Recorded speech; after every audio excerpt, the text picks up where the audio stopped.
I am going to make some cream of mushroom soup. I have mushrooms in the fridge that need to get used up, but it needs some chicken broth. So I've got these frozen leftover chicken pieces from a dinner we had that I froze the bones.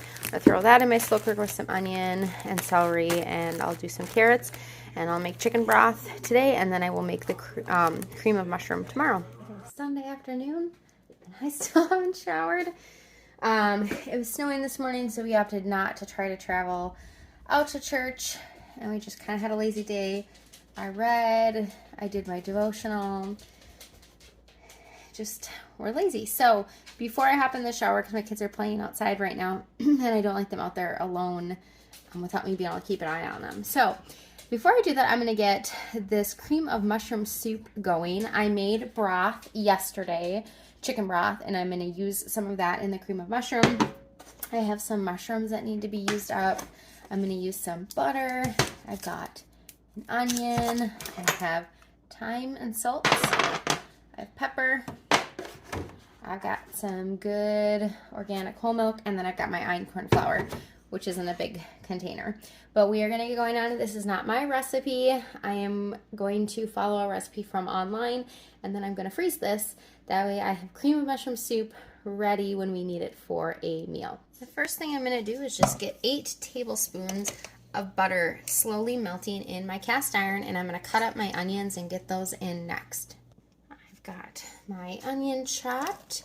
It's a half of a medium onion, I would say, maybe like 3/4 of a cup, and we are just going to really slow and low let these onions and the butter cook together and just really wilt these onions down and just get some good flavor going. So we definitely want it on low. Now I'm going to chop my mushrooms. Okay, I've got 1 cup of mushrooms, and I'm going to go ahead and do like another half cup to a cup. We'll kind of see what I've got left. I rinsed out probably, I don't know, maybe 10, 11 mushrooms, and we'll just kind of see where we're at. So for sure 1 cup is in there, and I'm going to keep chopping. All right, cup basically number 2 of mushrooms. So about 2 cups of mushrooms is what I'm going to do. I don't always typically follow the recipes exactly, so this is pretty normal for me to kind of make do with what I have and kind of change it up a little bit. So we're just going to let these really cook slow and low here, and I will come back when we're ready to move on to the next step. But in the meantime, they're just going to cook away.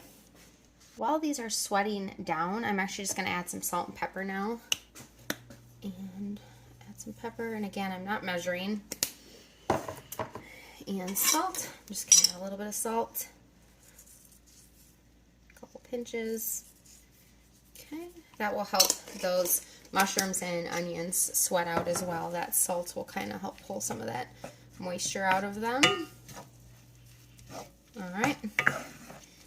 And I am going to add in some thyme, but I'm not going to do that quite yet. I want to let this cook down a little bit more.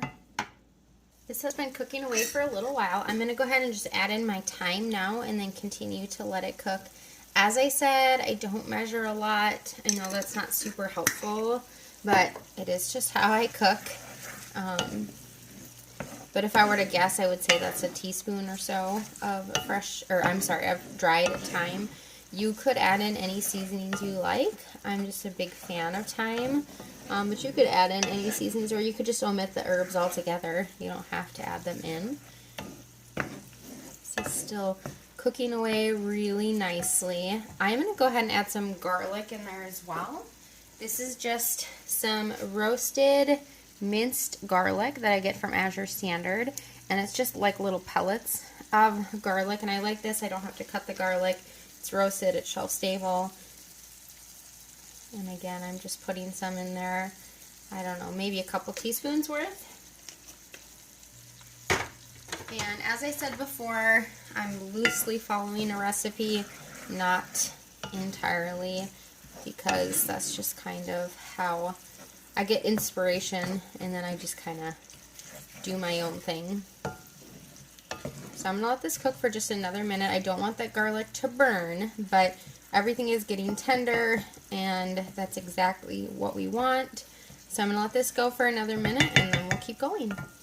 All right, I've got my einkorn flour here, and I'm just going to start scooping it in 1 scoop at a time and mixing it around. And what I'm going for is like a thicker paste-like consistency. And that is what's going to thicken up this homemade cream of mushroom. And we just want to make sure we get out all those clumps because you don't want it to taste like flour. And what we're doing is letting that flour taste cook out a little bit in my pan. We're going to go for scoop number 2. And this is like a big spoon. This is not like a spoon you would eat your cereal with. It's like not like a serving spoon, but somewhere in between. So I would say that it's more than a tablespoon.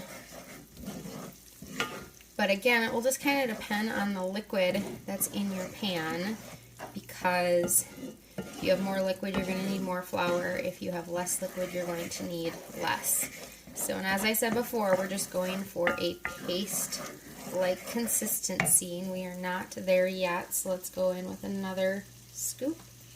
And I'm using the einkorn because that's what I have, but you could just use regular flour.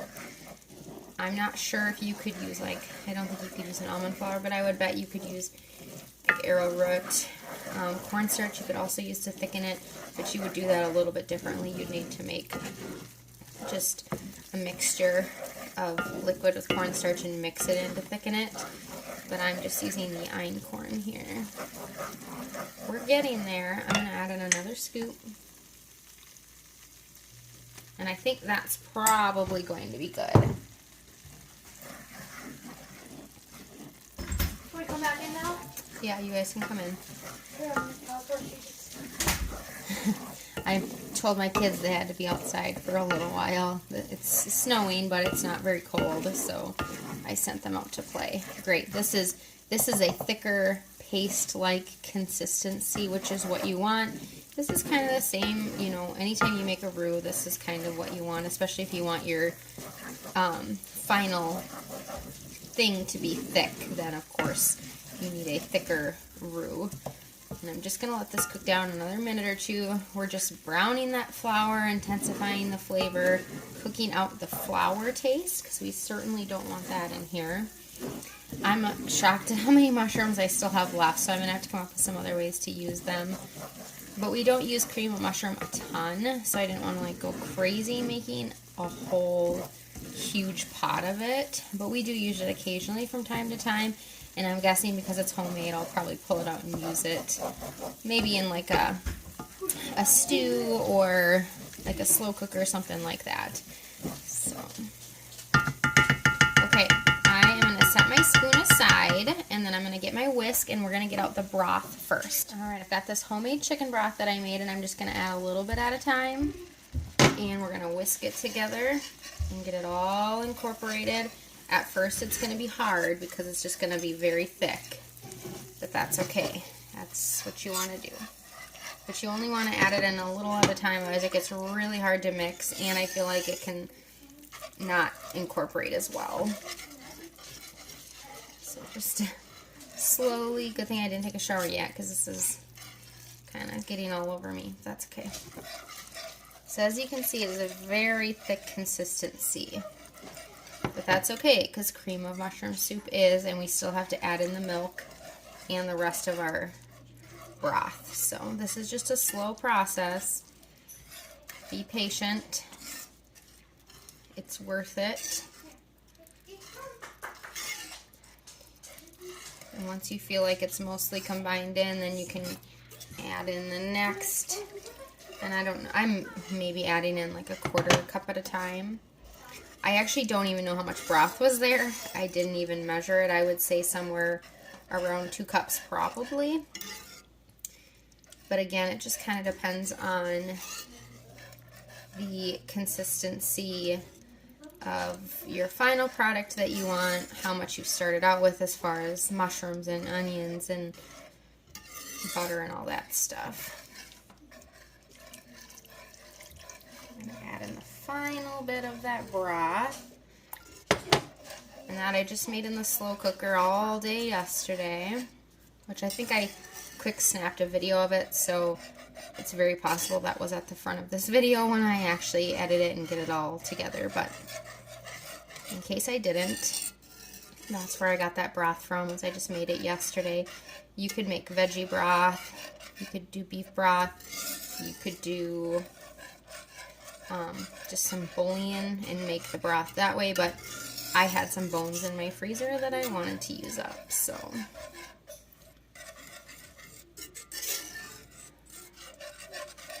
This is coming together so nice, and I'm just, again, very, very slowly doing this because I don't want it to be rushed. And that's when you can end up with it being runny or weird consistency. And we are still going to add some milk into this, but the broth is what I wanted to get in here first. Oh, this smells so good. And I'm not even a mushroom fan, but we make tater tot hot dish. I did deconstructed tater tot hot dish, kind of. I did like the hot dish filling, but then we just had it over fries because that's what we had in the freezer. And Azure does not have a tater tot, so I like Azure's French fries because the only ingredient is potatoes and nothing else, organic potatoes. So, okay, this is mixed together really well. I'm just going to let this cook for a minute or two, and then we'll come back and we will add in the milk, and then that will be the end of it, and then we'll dish it into our jars for the freezer, and we are going to be set to go with some cream of mushroom for a few meals. All right, we are going to get going on adding the milk. As you can see, it's still pretty thick, so we're going to add some milk. I would say up to a cup, but I'm just going to add a little bit at a time, just like I did the broth, so that way we don't over add. You can't take it out, so just do a little bit at a time. I probably did, I don't know, maybe a half a cup there. Start out with that and see if we need to add in any more. And again, slowly mix it in a little bit more. And it's really kind of up to you, the consistency you'd like it to be. I'd say I added another quarter cup or so. And I think that will be it for what I add in here. But I think you could add in up to a cup for this amount. That milk just kind of adds to the creaminess.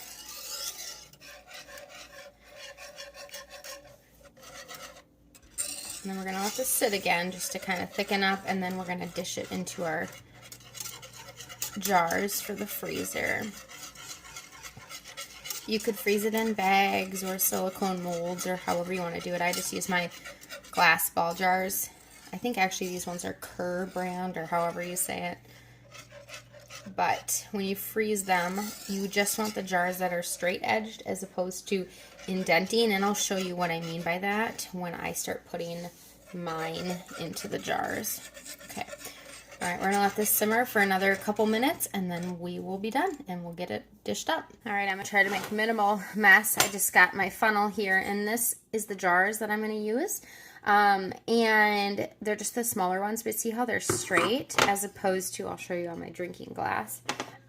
These ones have the curved, you don't want that. There's just more chance of it cracking in the freezer. But so far I've had good luck. I haven't had any issues with these. I will use these in there. I'll also use the bigger ones and freeze like my broth in these, which you'll probably see that crock pot back there has ham bone broth going in it. So when that's done later tonight, we'll strain it and put it into jars as well. But in the meantime, we're going to start out with these. Oh, so this one is a ball jar.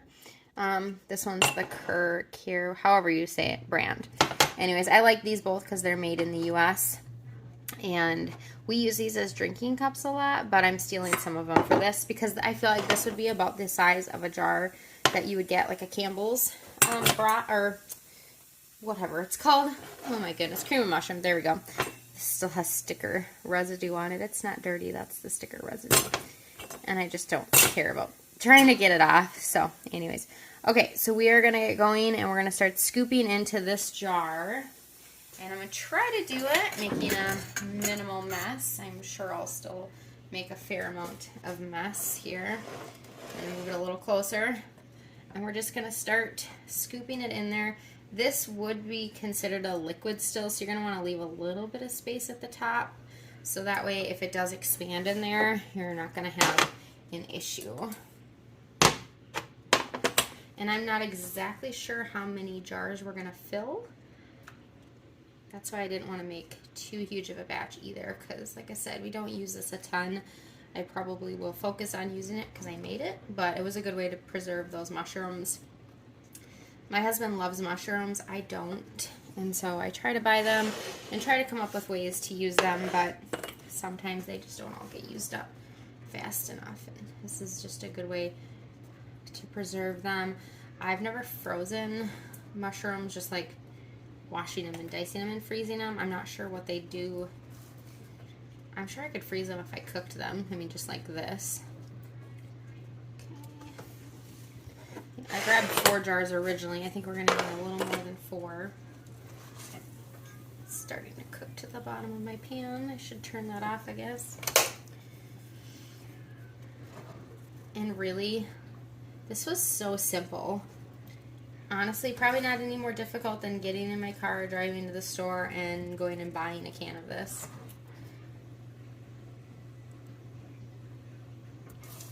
I don't know if there's enough for a whole other jar, so I think I'm going to not follow my rule and just really fill them up. I know it's probably not wise, and if they expand, I risk them cracking. So just know that if you fill it all the way to the top, and if they expand, they could crack. So do that at your own risk, I suppose. But I'm gonna take that risk because I didn't want to have a half jar and I didn't want to throw it away. So just scraping up the last of it. Then what I'll do is I'll actually set them out in my garage to start to cool, because it's pretty cool out there. Not enough that it's gonna like shock them. It's not like a freezer, but cool, so that way I'm not heating up my fridge and I can cool them down. So there's that. Is very loosely put lids on them just because they're going out to the garage, but not tight because I don't want to trap all that hot air in there. So I'm just very, very loosely setting them on there so they can still breathe a little bit until I seal them all the way for going into the freezer. So once they're cool, I'll write on them, but they're just too hot to do that right now. So I'm just going to set these out in the garage. The cream of mushroom is really cooling off nicely. Just go out to the garage here. Okay, so we got the cream of mushroom. It is cooled really nicely, so I'm going to bring this in and get the dates written on it and what it is, and then I'm going to pop it into my freezer. So I'll just take these two. I don't want to drop them since I'm one-handed here. Then I'm going to start working on mark dinner. with the date and that it's cream of mushroom soup. Pop them in my freezer, and that's it. Thank you so much for joining, and I hope you'll join me on the next one. See ya!